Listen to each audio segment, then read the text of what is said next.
কি অবস্থা সবার?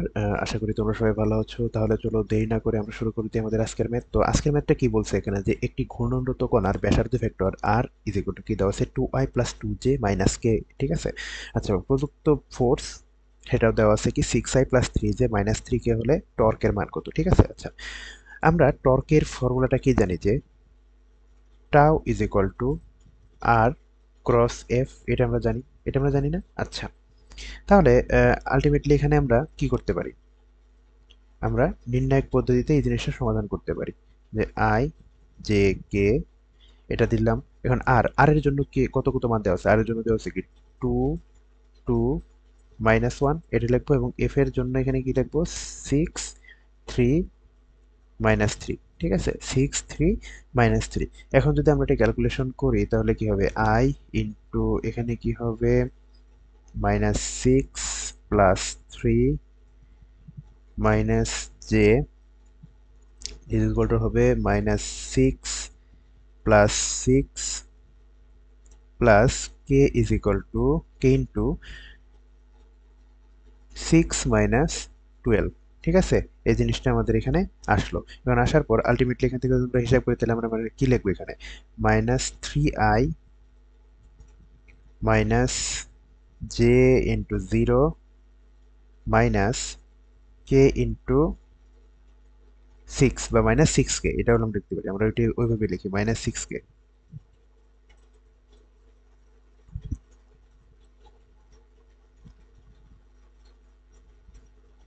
-6k, ঠিক আছে? আমরা এই জিনিসটা পাইলাম। তো এখন আচ্ছা, একটা জিনিস দিয়ে দিই যে টর্কের একক কি? Newton metre. এটা দিয়ে দিই। এটা অনেক বেশি ভুল হয়, তাই আমি অঙ্কের পেজে দিয়ে দিলাম যাতে এটা আহ, আর কখনো ভুল না হয়। তাহলে টর্কের দেখো, টর্কের কিন্তু রাশিমালা কিন্তু বেরিয়েছে, কিন্তু বের করতে বলছি টর্কের মান, ঠিক আছে? টর্কের মান যদি আমরা বের করতে যাই তাহলে আমরা কি হবে? টর্কের মান যদি বের করি তাহলে এরকম একটা পরমান চিহ্ন দিয়ে জাস্ট খালি যে সহগগুলো আছে সেই সহগগুলো আমরা স্কোয়ার করব। তাহলে কি আছে? -3 তার হোল স্কোয়ার প্লাস 0 তার হোল স্কোয়ার প্লাস -6 তার হোল স্কোয়ার। আলটিমেটলি এখন যদি এটাকে তুমি হিসাব করো তাহলে এখানে কত পাবা? রুট 45 নিউটন মিটার, ঠিক আছে? Root 45 newton metre. এটাই রেখে দাও, এটাই আমাদের অ্যান্সার, ঠিক আছে? আচ্ছা, তাহলে চলো আমাদের পরবর্তীতে কোন ম্যাথটা বলছে। তো পরবর্তীতে আমাদের কোন ম্যাথটা বলছে সেটা হচ্ছে যে একটি বস্তু কোনো তলের উপর দিয়ে 36 কিলোমিটার/আওয়ার বেগে পিছলে চলতে চলতে স্থির হয়ে গেল, ঠিক আছে?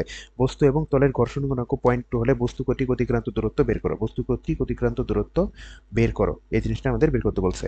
আচ্ছা, তো আমরা কি জানি যে ঘর্ষণ বল F K is equal to কি জানি? Mu K into R. এটা আমরা জানি যে F K is equal to mu K into R. বা এখান থেকে যদি আমরা আরেকটু ডিটেলসে লিখি তাহলে F K is equal to কি লিখতে পারি? যে F K is equal to লেখা যায় কি আবার M A is equal to এখানে কি লেখা যায় যে মিউ কে ইন্টু আর। আর এর ভ্যালু কি? এম জি, ঠিক আছে? Mu K into M G এটা লেখা যায়। তাহলে M A is equal to কি? Mu K into M G. হুম, এটা কিন্তু লেখা যাচ্ছে। তাহলে এইখানে দেখো উভয় পাশে কিন্তু এম আছে, তাহলে আমরা এখান থেকে কি লিখতে পারি? যে A is equal to mu K into G, এটা লিখতে পারি। এ ইজ ইকুয়াল টু আমরা কি লিখতে পারি? মিউ কে ইন্টু জি, ঠিক আছে? আবার আমরা কি জানি যে V square is equal two V nought square minus 2as। এখানে মাইনাস কেন দিলাম? যেহেতু বস্তুটা স্থির হইতেছে, চলমান থেকে আস্তে আস্তে কমতেছে, স্থির হচ্ছে, তার জন্য আমরা এখানে কি লিখছি? মাইনাস, ঠিক আছে? তাহলে এখানে কি দাঁড়ায়? যে আলটিমেটলি শেষ বেগ কিন্তু এখানে জিরো। স্থিরতা মানে কি? এই জিনিসটা কিন্তু জিরো। তাহলে এস এর ভ্যালু আমরা কি লিখতে পারি? যে V nought square divided by 2a, এটা আমরা লিখতে পারি। তো দেখো এখানে ভি নোটের ভ্যালু কত দেওয়া আছে? ভি নোটের ভ্যালু দেওয়া আছে 36 কিলোমিটার/আওয়ার, ঠিক আছে? ভি নোটের ভ্যালু দেওয়া আছে 36 কিলোমিটার/আওয়ার। এটাকে মিটার পার সেকেন্ড নিতে হবে। এটাকে মিটার পার সেকেন্ড নিলে কত থাকে? 10 মিটার পার সেকেন্ড, ঠিক আছে? 10 মিটার পার সেকেন্ড এই জিনিসটা থাকে। তাহলে এখানে আমরা কি করবো? যে 10 স্কোয়ার এটা করলাম ডিভাইডেড বাই 2a। এর ভ্যালু কত? মিউকে ইন্টু জি। মিউকে এর মান কত দেওয়া আছে? 0.2 বা 0.2, আর এখানে জি এর মান কত? 9.8, ঠিক আছে? তাহলে যদি এটাকে আমরা আলটিমেটলি হিসাব করি এখানে আমাদের মান কত থাকে? এখানে আমাদের মান থাকে 25.51 মিটার, ঠিক আছে? এস এর মান কত থাকে? 25.51 মিটার। এটাই হচ্ছে আমাদের অ্যান্সার। তাহলে চলো আজকে আমাদের সর্বশেষ ম্যাথ। তো সর্বশেষ ম্যাথটা কি বলছে যে 200 কেজি ভরের একখানি স্থির ভাসমান ভেলার দুই বিপরীত প্রান্তে দুইজন সাঁতারু দাঁড়িয়ে আছেন। হ্যাঁ, তাদের ভর যথাক্রমে 40 কেজি এবং 70 কেজি। যদি সাঁতারুদ্বয় প্রত্যেকে একসাথে 4 মিটার পার সেকেন্ড আনুভূমিকভাবে ভেলা থেকে ঝাঁপ দেয়, তাহলে ভেলাটি কোন দিকে আসলে যাবে, ভেলাটি কোন দিকে আসলে যাবে। তো এটার একটু ডায়াগ্রামটা ড্র করি এটা যে বোঝার জন্য। তো আমরা ধরলাম এইটা একটা নৌকা, ঠিক আছে, এটা একটা নৌকা। তো এই নৌকাটা পানিতে আছে। তো এইখানে কি করতেছে,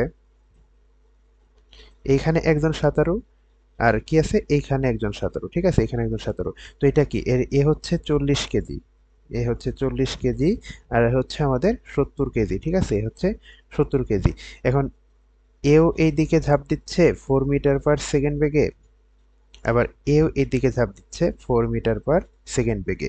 আর এইদিকে কি বলছে যে নৌকা, এই নৌকার ওজনটা আসলে হচ্ছে কি এইদিকে কাজ করতেছে, নৌকার ওজনটা, এই নৌকার নিজস্ব ওজন, নৌকার নিজস্ব ওজনটা এইদিকে কাজ করতেছে। এইদিকে কাজ করলে ওর আসলে কি হচ্ছে 200 × 9.8, ঠিক আছে, সে তার ওজনটা এদিকে যাচ্ছে। আর এটা হচ্ছে পানি। তো টোটাল সিস্টেমটা তুমি বুঝছো। তাহলে এখানে যদি আমরা ভরবেগের সংরক্ষণ সূত্রটা খাটাই, ঠিক আছে, ভরবেগের সংরক্ষণ সূত্রটা খাটাই, তাহলে সবার জন্য আমরা কি লিখতে পারবো, এখানে কিন্তু তিনটা কনসেপ্ট, একটা হচ্ছে কি লোক ওয়ান, লোক টু, আর একটা নৌকা, ঠিক আছে, তিনটা জিনিস আছে। তাহলে আমরা লিখি যে M1 U1 plus M2 U2 plus M3 U3, ঠিক আছে, দুইটা লোকের একটা নৌকার, ইজ ইকুয়াল টু, এখানে কি লেখা যায় যে M1 V1 plus M2 V2 plus M3 V3, ঠিক আছে, এই কনসেপ্টটা কিন্তু আমরা এখানে লিখতে পারি।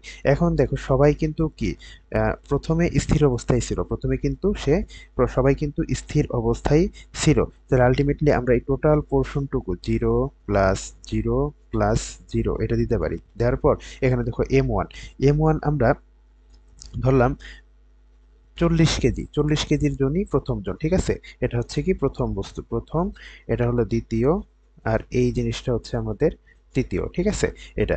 তাহলে 40 × V1, V1 কত, আমরা প্রথম সাঁতারু মানে প্রথম সাঁতারু এইদিকে না, তাহলে এই দিককে আমরা ধরছি কি প্লাস, এই দিককে আমরা ধরছি প্লাস, ঠিক আছে, এই দিককে আমরা ধরছি প্লাস। তাহলে এইদিকে যদি প্লাস ধরি তাহলে এইদিকে আমরা বেগটা ধনাত্মক নিব। এখন M2 কত, 70 কেজি ভরের লোক, এখন 70 কেজি, এখন এটা তো বিপরীত দিকে কাজ করতেছে, তাহলে এখানে আমরা কি লিখবো -4, ঠিক আছে। আর M3 কত, 200, আর এখানে V3 আসলে নৌকাটা কোন দিকে যাবে সেই জিনিসটাই আমাদের বের করতে বলছে। হ্যাঁ, তাহলে আলটিমেটলি এখন যদি আমরা এই জিনিসটা একটু সলভ করি, এই জিনিসটা যদি আমরা সলভ করি, তাহলে দেখো এখানে কি থাকে যে -120 plus 200 × V3 is equal two থাকে কত, 0, ঠিক আছে। তাহলে এখন এখান থেকে যদি আমরা V3 এর ভ্যালুটা বের করতে চাই, তাহলে কি হবে 120 ডিভাইডেড বাই 200। তাহলে V3 এর ভ্যালুটা কত আসতেছে, এখানে V3 এর ভ্যালুটা আসতেছে 0.6 মিটার পার সেকেন্ড, ঠিক আছে, 0.6 মিটার পার সেকেন্ড। আচ্ছা, এখন এখানে কথা আছে, এখানে V3 এর মানটা কিন্তু ধনাত্মক আসছে, ঠিক আছে, V3 এর মানটা কিন্তু ধনাত্মক আসতেছে। তাহলে এই V3 এর মানটা ধনাত্মক আসার মানে কি? ধনাত্মক আসার মানে হচ্ছে আমরা কোন দিকে পজিটিভ ধরছিলাম? প্রথম ব্যক্তি যেদিকে লাফ দিছিল সেই দিকটাকে আমরা পজিটিভ ধরছিলাম। তাহলে আমরা ভাববো যে এটার মানও যেহেতু পজিটিভ আসছে, তার মানে নৌকাটি এই প্রথম ব্যক্তির দিকে 0.6 মিটার পার সেকেন্ড বেগে এগিয়ে যাবে, ঠিক আছে? প্রথম ব্যক্তির দিকে 0.6 মিটার পার সেকেন্ড বেগে নৌকাটি এগিয়ে যাবে। তাহলে এটাই হচ্ছে আমাদের অ্যান্সার।